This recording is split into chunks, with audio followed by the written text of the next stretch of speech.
जय हिंद। स्वागत है आपका मेरे चैनल वकील साहब में। आज बात करने जा रहा हूं मैं कॉल रिकॉर्डिंग के बारे में। कॉल रिकॉर्डिंग हमेशा से एक कंट्रोवर्शियल टॉपिक रहा है, तो इसके चलते कई लोग इसके फेवर में रहे और कई लोग इसके अगेंस्ट में। आज हम कॉल रिकॉर्डिंग के बारे में क्यों बात करने वाले हैं, ये बहुत ही इंपॉर्टेंट बात है। ये बात इसलिए इंपॉर्टेंट है क्योंकि इससे जुड़ा हुआ है एक रिसेंटली केस जो है हस्बैंड वाइफ का डिस्प्यूट। ये हस्बैंड वाइफ बिलोंग करते हैं छत्तीसगढ़ से। दोनों के बीच में विवाद होता है और विवाद के चलते जो वाइफ है वो अपने हस्बैंड पर मेंटेनेंस का केस कर देती है अंडर सेक्शन 125 ऑफ सीआरपीसी, जो मेंटेनेंस की बात करता है। इसके बाद दोनों में कॉल पर बात हो रही होती है, लेकिन चोरी छुपके से जो हस्बैंड है वो अपने वाइफ का कॉल रिकॉर्ड कर लेता है।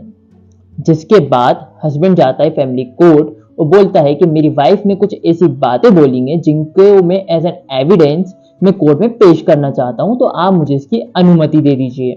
इसके बाद हस्बैंड ने 311 सीआरपीसी की एप्लीकेशन कोर्ट में दायर की। अब 311 जो सीआरपीसी है वो क्या बात करता है, इसके बारे में हम थोड़ा सा जान लेते हैं।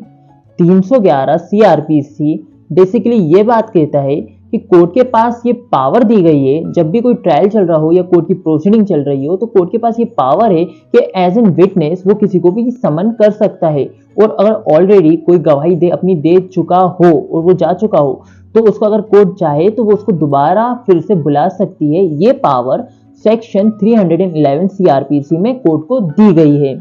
इसलिए जो हस्बैंड है उसने 311 की एक एप्लीकेशन कोर्ट में दायर की ताकि उसको वाइफ को दोबारा बुलाया जा सके और क्रॉस एग्जामिनेशन किया जा सके।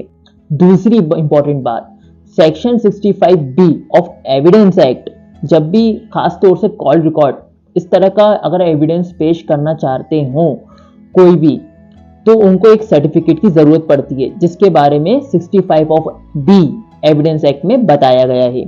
तो हस्बैंड ने कहा मेरे पास एप्लीकेशन भी अवेलेबल है और सर्टिफिकेट भी अवेलेबल है, तो मुझे अनुमति दी जाए कि मैं जो कॉल रिकॉर्ड है वो कोर्ट में पेश कर सकूं। आगे चलकर जो ट्रायल कोर्ट है उसने तो ये एप्लीकेशन एक्सेप्ट कर ली, लेकिन वाइफ को यह बात पसंद नहीं आई। वाइफ ने छत्तीसगढ़ हाई कोर्ट का दरवाजा खटखटाया, जिसके बाद वाइफ की दलील ये थी कि आपने एक तो कॉल रिकॉर्ड करा, मेरी राइट टू प्राइवेसी का उल्लंघन है। Article 21 of the Indian constitution, जिसमें राइट टू प्राइवेसी भी दिया गया है। अगर आप बिना बताए किसी का कॉल रिकॉर्ड करते हैं तो ये article 21 of the Indian constitution right to privacy का उल्लंघन है, वॉल्यूशन है। जिसके बाद हाई कोर्ट ने, जो honourable high court of Chhattisgarh का, उसने कुछ केस लॉस का रेफरेंस दिया। आइए जानते हैं क्या थे वो केस लॉस। पहला जो केस आता है वो आता है PUCL versus union of India, जिसमें ऑनरेबल सुप्रीम कोर्ट ने ये कहा था कि दो लोगों के बीच जो फोन में बात की जा रही है वो उनकी निजी और पर्सनल लाइफ से रिलेटेड है। यानी कोई पर्सन दूसरे पर्सन से अपने जो निजी लाइफ की जो इश्यूज हैं वो किसी से डिस्कस कर रहा है, और राइट टू प्राइवेसी आपके जो फोन कॉल्स है उस पर भी इंप्लीमेंट होती है। अगर इसको रिकॉर्ड करते हैं उसकी बिना परमिशन के तो ये आर्टिकल 21 का वॉल्यूशन है, यानी उल्लंघन है। दूसरा जो केस था वो था MP हाई कोर्ट का, जिसका नाम था आभा मेहता वर्सेस सुनील मेहता, जिसमें ऑनरेबल हाई कोर्ट ने यह कहा था कि अगर आप अपनी वाइफ के बगैर परमिशन के उसका कॉल रिकॉर्ड करते हो तो ये वॉल्यूशन है प्राइवेसी का, यानी आर्टिकल 21 और 19 दोनों का वॉल्यूशन है।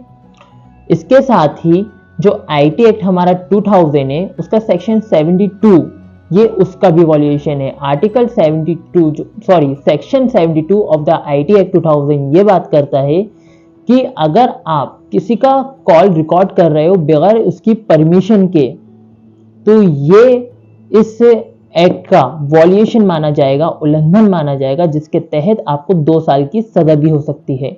अब यहाँ पर जो हस्बैंड है उसने आर्टिकल 21 का भी वॉल्यूशन किया, ऐसा हाई कोर्ट का कहना था, और साथ ही 72 का भी वॉल्यूशन किया, जिसके चलते जो एप्लीकेशन हस्बैंड ने दी थी 311 की सीआरपीसी की वो रिजेक्ट कर दी। तो उम्मीद करता हूं आपको ये जानकारी अच्छी लगी हो, और वीडियो पसंद आए तो चैनल को सब्सक्राइब करना ना भूलें। मैं मिलता हूं आपसे अगले वीडियो में। जय हिंद।